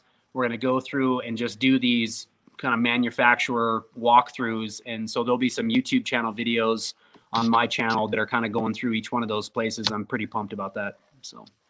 That's awesome. That'll be great. We'll be looking forward to seeing that, Dan. Yeah. What does he say? I've watched all the videos Dan has posted. on how to side hill. Yeah, he hasn't gotten my video yet on how to side hill. That's coming up. I'm gonna start on my comments now. I'll start saying, and I'll just get your handle and just say, hey, refer to. he's stepped. Refer to Mudbrats. Yeah. The level after next, you got to go to this guy. I mean, that's what we'll do. Maybe when the people show up and they're dressed like the Christmas Story, you can just tell them you're in the wrong place. You got to go see Mudbrats first. And when he shows you how to get stuck, I'll show you how to get unstuck. It's why on the other side of that wall is a retail space loaded with gear. So I'm like, okay, so this is going to be day one, and I'm not going to sell you on gear today. By the end of today, you're going to want gear. So that's kind of a great reason why we've got the stuff we do. And when we first started this thing, we've expanded this shop a number of different times. And when I first started, guys, I never would have thought that I'd have, a retail sales space that's just, I mean, it's doing really well. It's doing awesome. So is it an incremental price range? So the first day it's here, and then the second day it goes up, and then the third day, by the third or fourth day, it's like double the price. I could certainly say that about certain clients, where it's like the pain in the butt factor goes up, and so I keep the price going up. No, it's all good, man. No, I have such an awesome team of guys here. I got to call him out. So good friend of mine. He's been a friend of mine since we were knee high together. Jason Blair, kind of known as the Blair Man. Jason's been a guide with me since nearly the beginning. He's my right-hand man. He works for me full time. He's the guy that was out on the asphalt with me today. So he's an instructor here. He's very passionate about it. Something that's unique about Jason is that, December 2nd, 2007, Jason was buried in an avalanche, and it was my index finger in his mouth and nose after we undug him, which he was face down about 4 feet down, but it was my hand in his mouth clearing his airway so he could breathe. And so he's alive because of, well, we learned a lot that day, but you guys know that I tell that story of the mistakes that were made to every clinic.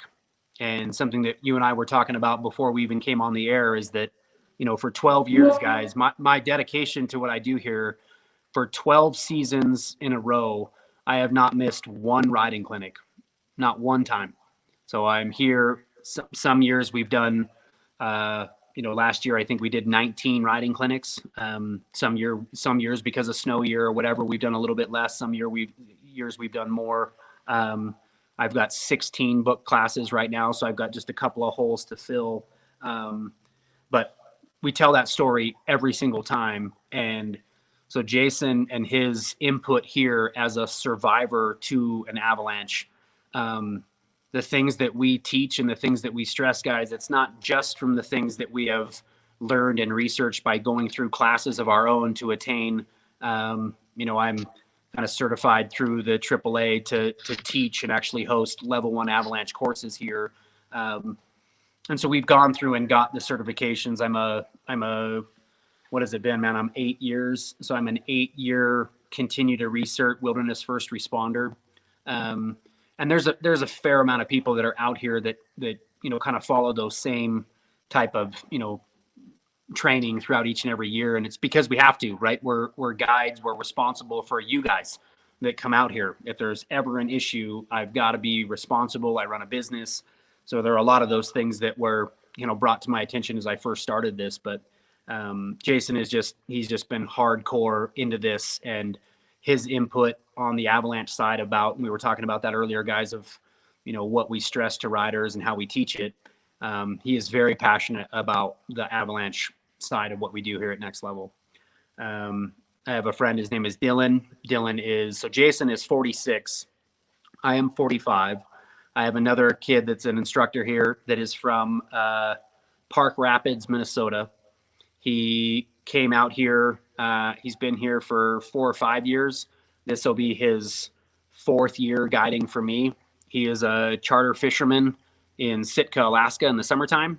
His name is Dylan. He is a remarkable snowmobiler. He's a captain of a fishing boat. So he 100% gets it, man. He knows how to talk to people. He's great at entertaining.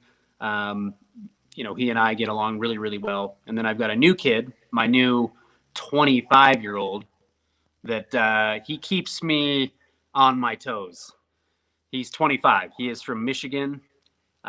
He's an Upper Peninsula of Michigan shredder.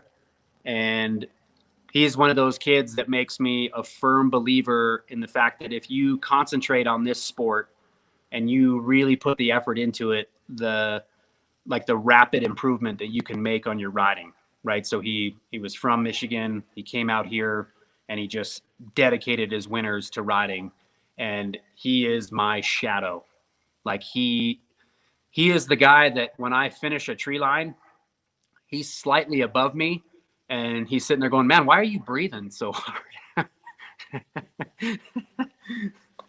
So anyway, I need that in my life. And so anyway, that's my BratPak of guys. And then my wife, Irina, she's responsible for all of it. I mean, she is the rock. She built the website. She's built basically everything. I'm more or less like an employee to my own company, and she runs it. So she's the heart and soul of the whole thing, which is pretty awesome.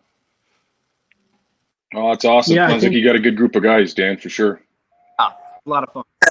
Yeah, and like we were talking before the show, I don't think people realize when they see you on videos and YouTube and all the new products, how hard you actually work with your job in asphalt and not missing a clinic, even being almost deadly sick. You're still out there for the people. Yeah. When I broke my tendon, you guys, I broke that on August 9th in 2018. And oh man, did the world come to an end for me real quick, right? I mean, an Achilles tendon, that's a big one. And I didn't tell anybody. I called Polaris and I let them know I'm not making it to Heydays. This is what just happened.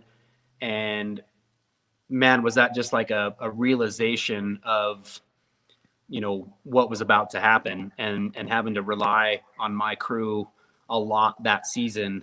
It says a lot about them. It says a lot about, you know, what we've built here as a company, but trying to hide that from the public as much as possible, because the last thing that I wanted to do was, you know, announce that out. Hey, I just, you know, tore the biggest tendon in my body. But, you know, go ahead and continue to book, you know, come out to Next Level.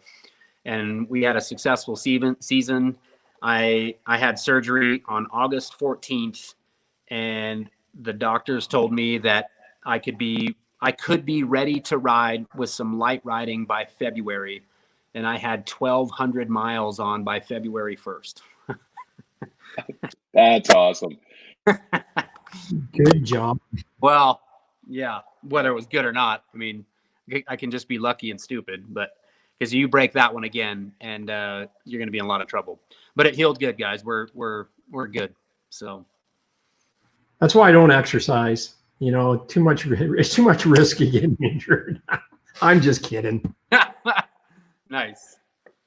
Well, perfect. I do my share. Yeah. Well, What great, would man. you, the segment, the podcast, and the live streams called Snowmobile Sessions. What would be your dream snowmobile session if you could describe it? In terms of like where I would ride or who? Yeah, right. Either or. I take it your wife's not in the room. My wife rides pretty well. She constantly makes up reasons why, you know, she shouldn't be out riding, or she's always putting the business first. But she's pretty amazing at snowmobiling. But I think my dream session, guys, is I've had a lot of them. I mean, I really have. Snowmobiling used to be this thing that, you know, it took like the entire season. Like you'd have, I just had this epic year of riding. And since I turned what would, I think maybe a lot of people would argue is like your ultimate passion, I turned it into a job. Like I punch the clock every day to go snowmobiling. What's changed for me is that I've been able to be on a snowmobile so much that I can kind of sum up like that really cool, like really memorable session. And I can do it in like 1 or 2 turns.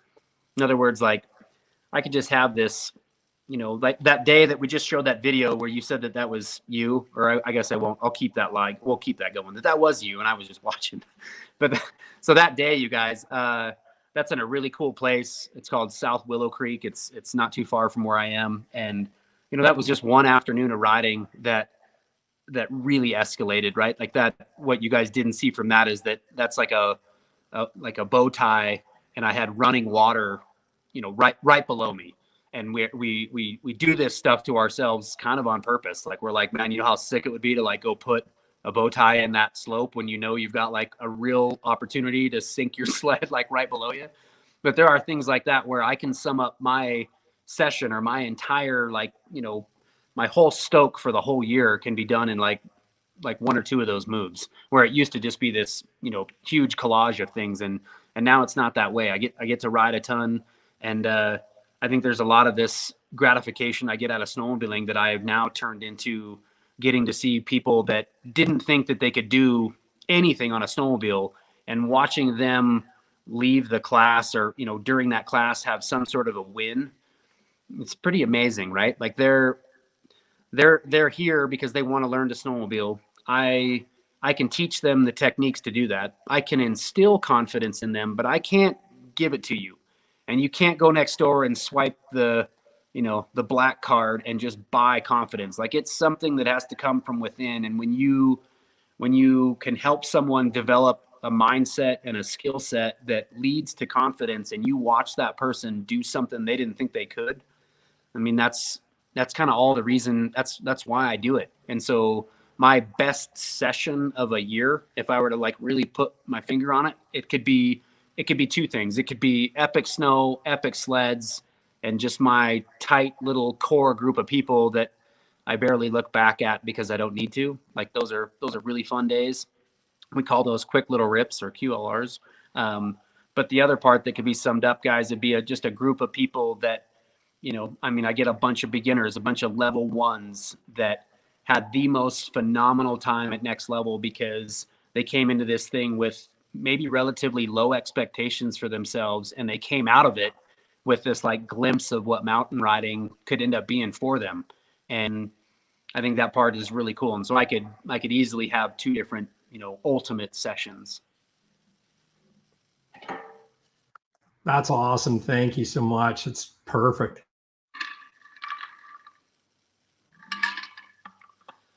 Anyway, well, yes. So listen, you wanted? I was hoping Rev would have asked you a question. You got a question for him, Rev? Do you still want to do the shop tour, or? Yeah, I can look. Yeah, give us a tour around the shop. Yeah. Yeah. So you guys are seeing that thing. So here's the other one, and this thing actually sold to a gentleman out in Minnesota that I was supposed to bring that thing to Heydays, and that didn't happen. So. Oh, it's beautiful. So twin pipe 163 cut tunnel, Nxt carbon. So all of that. And then Carl's 900, 155 cut tunnel. You guys see all the next level stuff, all the stuff that I've kind of partnered with Skins on. It's been a really fun partnership. All of this stuff here. So. Damn, that's sexy under there. We love monkeying with the colors. You guys. So this is my nephew's snowmobile, and my nephew, he just turned 9 years old, and he's obviously got some Sledneck DNA in him, because he came to me and he's like, Uncle Dan, he's like, that thing, it just doesn't have enough power, and so that's awesome. We're on the hunt now for something bigger. But anyway, you can tell that it's climb day. Lots of inventory to go through. We can go into the retail space. So we were just talking about, my retail area being sort of head to toe climb, all kinds of different accessories. Very nice. Yeah.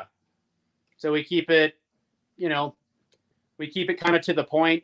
I think what's unique about what I do as a retailer is that most of what's in there is products that I use personally, right? So it's nice. We'll go out on a clinic day, and guys are seeing what I'm wearing. They're seeing the Avalanche equipment that I'm using, and then they come back to the shop and they see that that's the stuff that's hanging on the walls.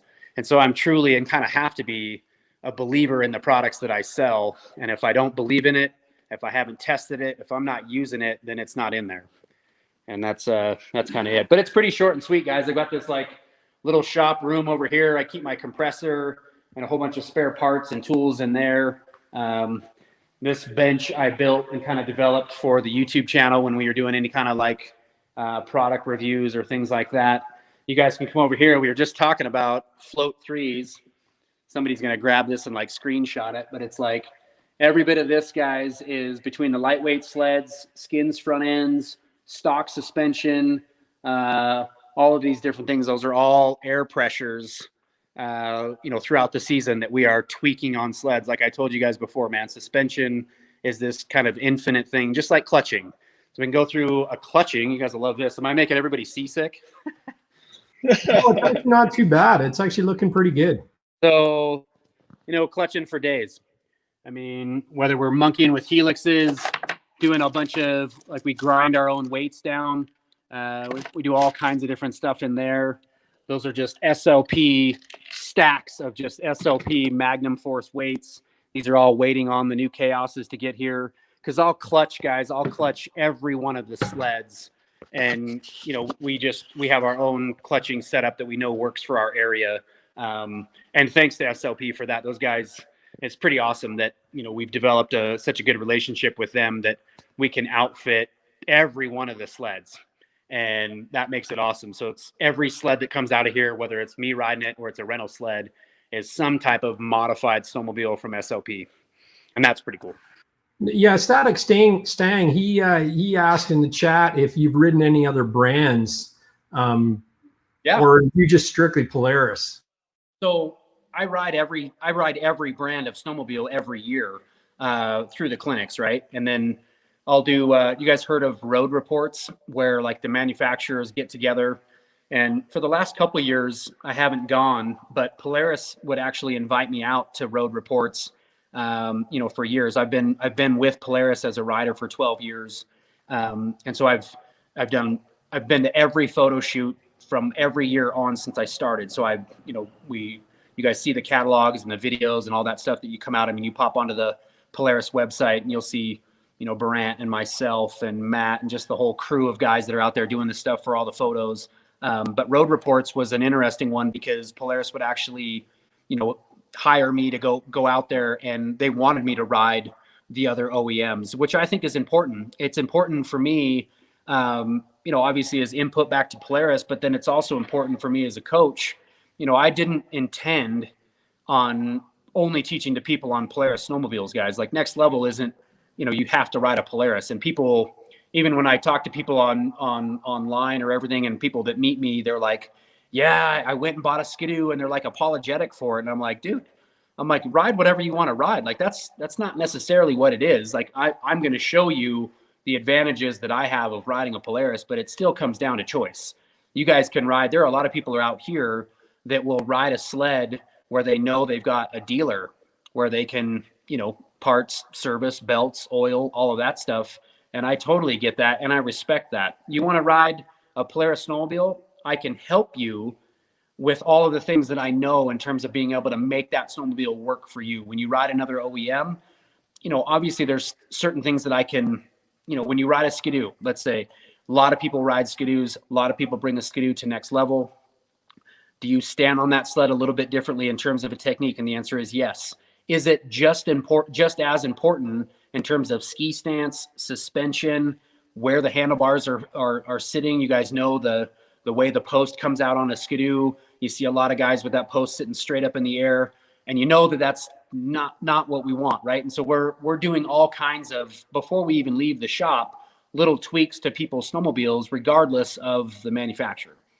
And so the answer to that guy is yes, I ride all of those different sleds. And then prior to my Polaris, you know, to my being an ambassador and being a partner with Polaris, I rode an Arctic Cat. I didn't ride for Arctic Cat, but yeah, I actually pretty excited about that because I was the 9th guy in the world to backflip a snowmobile, and I was on an Arctic Cat when I did it. I mean, it's just, I was riding an M6 141 and went upside down, and I did it on Jim Rippey's jump in American Fork, Utah, where the very first backflip was ever accomplished. So I got that little.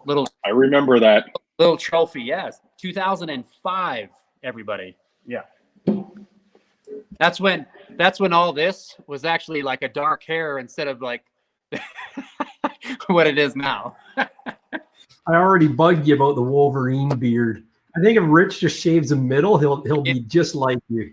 Oh man, you should see this in the middle of the winter. It's crazy, man. I look homeless, but that's what the winter's about, right? So yeah, that's what it's about. So you guys are actually, I'm pretty lucky. Like I shaved like 2 days ago. I think my wife and I were going to go to dinner or do something, but typically I'm like you, I'm like bearded out and I don't really care. I mean, it's just the way it goes.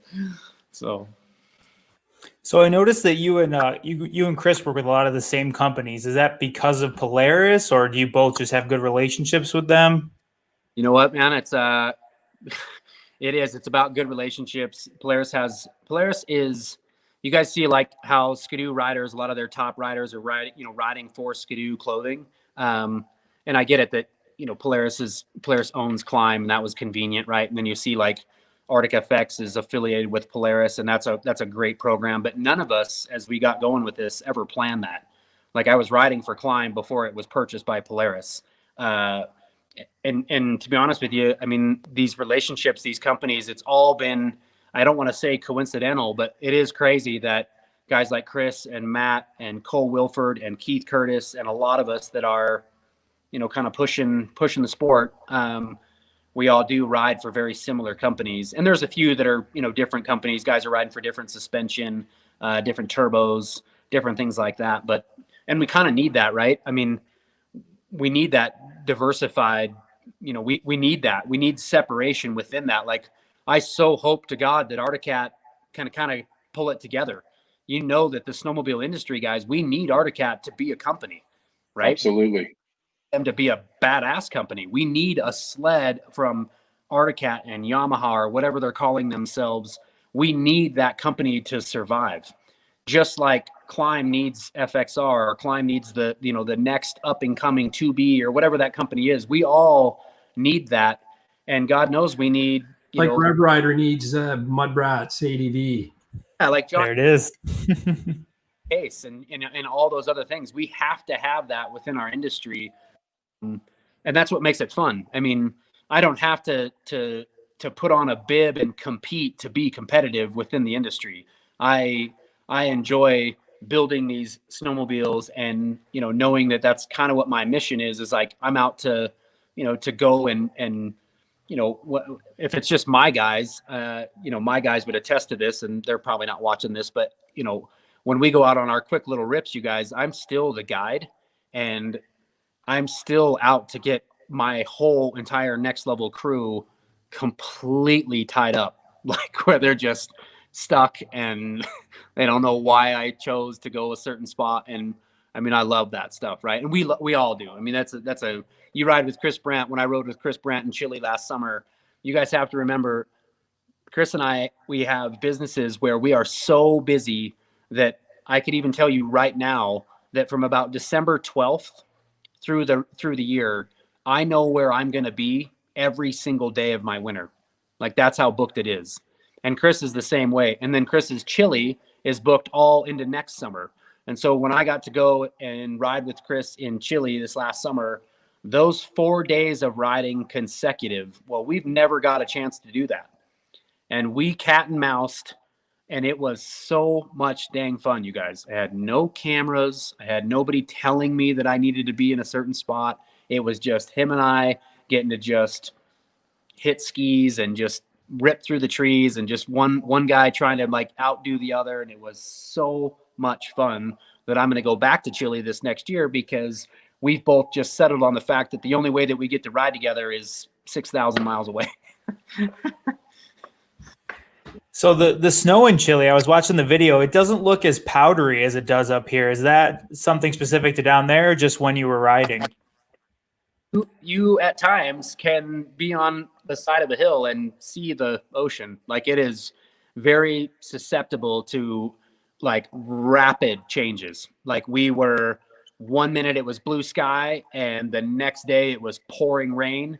And then the day I was leaving, it was dumping dry pow like you would not believe. And it is such a hit or miss area that it would probably remind a lot of people of like living in like the Sierras and like the Tahoe area, where it's like they do get a fair amount of snow and they can have really good snow seasons, but when they get good snow, it doesn't stay there for very long. And so you certainly remember that you're in South America, which for me, you guys, like, I get it that, I mean, a bucket list item would be to go to Chile and get to ride phenomenal snow, and you're riding in South America in August. I mean, that'd be all those things added up would be definitely a bucket list item. Guess what? It's still a bucket list item regardless of the snow, because you're riding on the side of a volcano when you know all your friends are back home holding a shovel and, are running the lawnmower. And I didn't realize just how awesome it was going to be. And then I got home and I was like, man, I was just snowmobiling, and I'm back home, and now I'm back on asphalt duty. So it's a good time.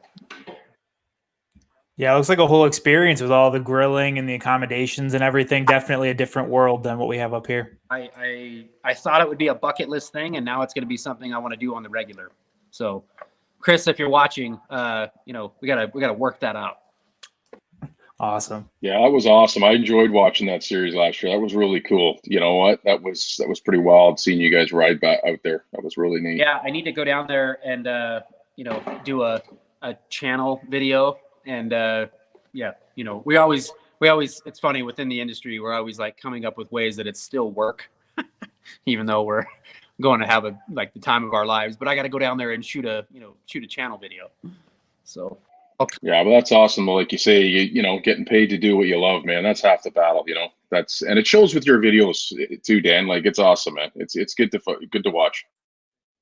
Well, I wanted it to be as real as I can make it, and I'm judging by the audience, judging by the attendance, guys. Like, when I look at the analytics to the channel, and you guys will see this, like, even from social media, like, I find myself as I scroll through Instagram, where it's like you're just kind of double tapping the screen and you didn't even read what the dude wrote, right? You just kind of fly through that. So I kind of feel like you know, whether you have a following or not, or whatever it looks like, there's just so much of it that's kind of diluted. And the channel, and once people have to go on to YouTube, and the people that are actually taking an effort to subscribe or making an effort to subscribe, and then the people that are reaching out with all kinds of feedback, I am always open to that feedback. In terms of a question about the existing video, there is a ton of people that have had awesome ideas about what video to do. And we're trying to do some prizes and some giveaways, and some people that are really starting to, you know, trying to stay interactive to the channel this year. And I would have never thought that it would do what it's done. But it's funny to look at some of those analytics, guys. Like the last time I looked, it's like there's 180,000 watched hours to the channel.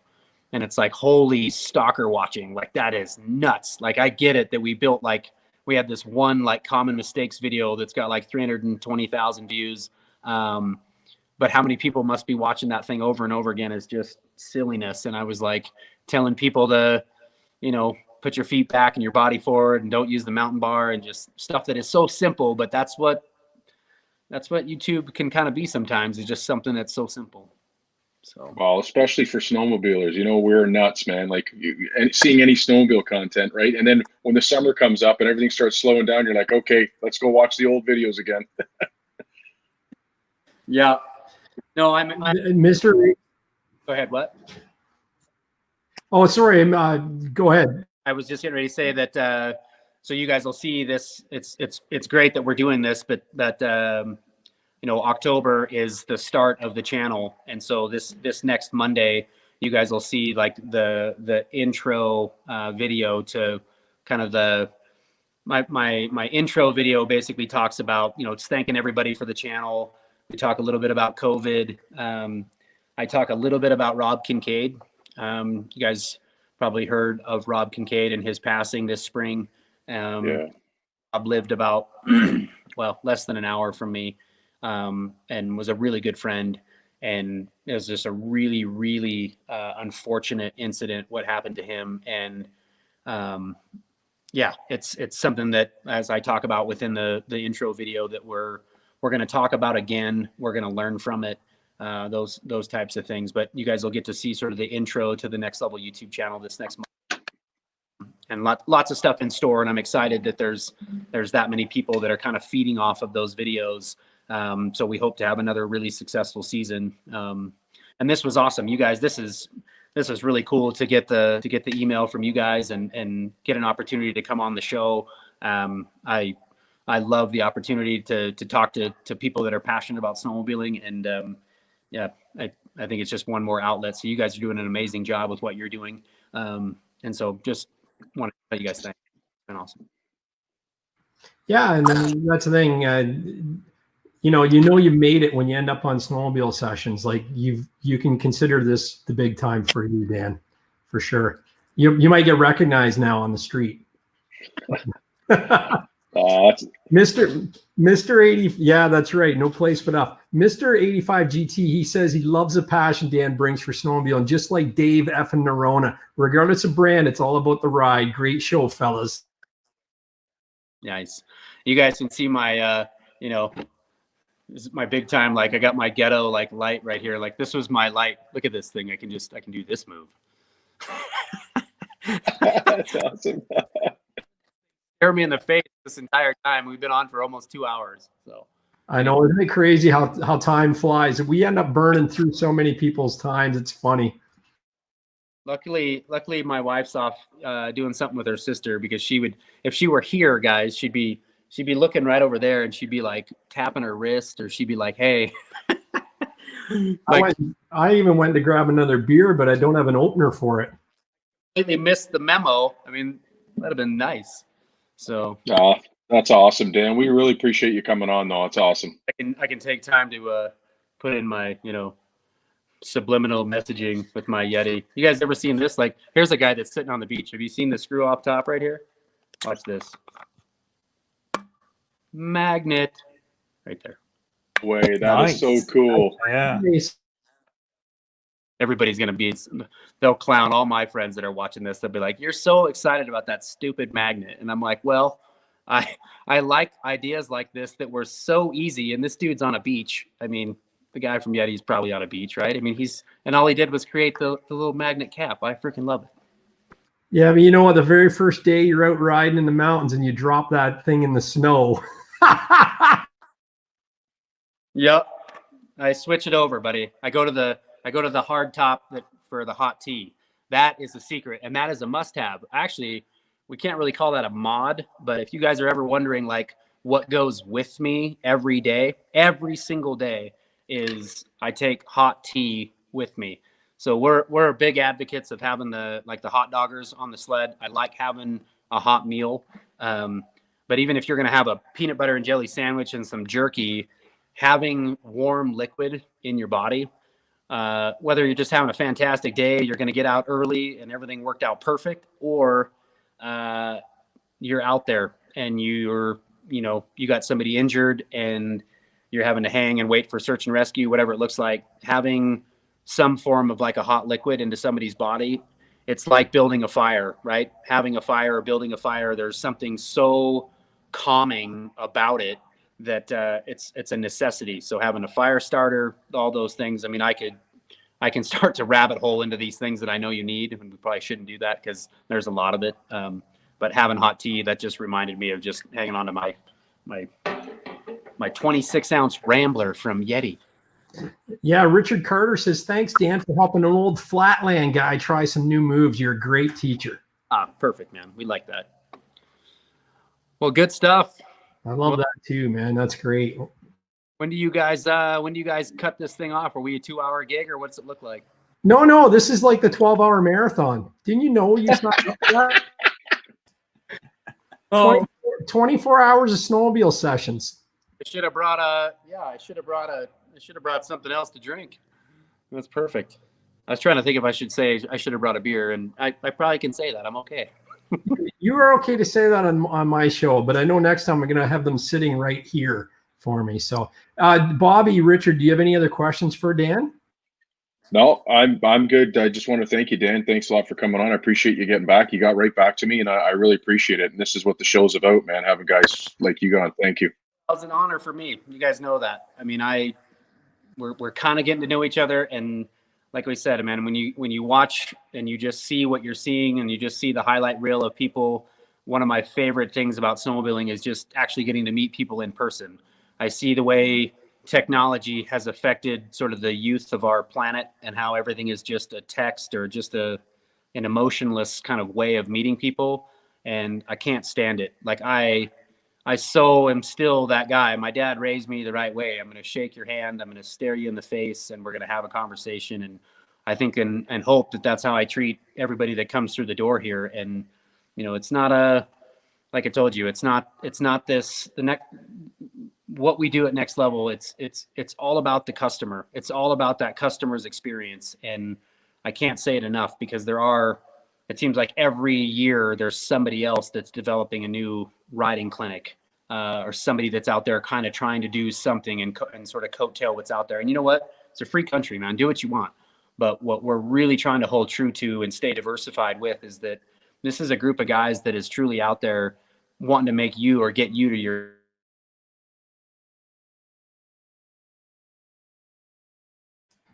I think we lost him. Uh-oh. Oh, damn.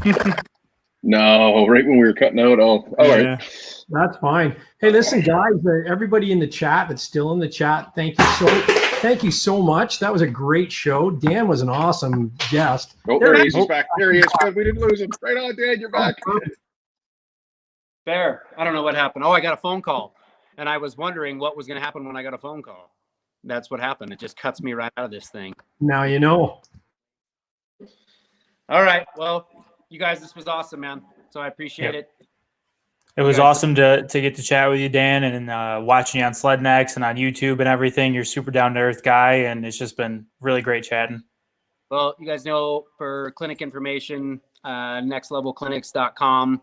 Like I said, we're nearly booked for the season, but if there's questions and people want to reach out about, well, man, we've become sort of a snowmobiling hub here in Alpine in terms of people that are coming here. They wanted to book a class, but they know they can't this year, or something's up with that, and they just want lodging information. They want clutching information. They want any of those things. You guys know that I mean, that was kind of our intention with building the website and kind of being where we are, is just being able to answer a lot of those questions. Just be there for snowmobilers, man. That's what we do. No, that's great. That's great. And again, thank you everybody in the chat that participated and asked questions. Dan, you were spectacular with answering them. You're a great guy, man. I'm glad to have met you through this way. And hopefully one day we get to meet in person, whether it be out at your place or at a sled. And we'll go from there. But stick around, everybody. I'm going to play the outro. But in the meantime, if you haven't subscribed, subscribe to Nxt Lvl Riding Clinics on YouTube, Instagram, etc. Mudbrats is my handle. We got Rich Outdoors. Make sure it's lowercase Rich and capital Outdoors. And we got Revrider550. We all appreciate the support. And if you want to buy us around, back in the bottom description, you can click my PayPal link and buy us around. We really appreciate the support for the channel. Thanks again, guys. Enjoy. Thanks, Dan. See ya.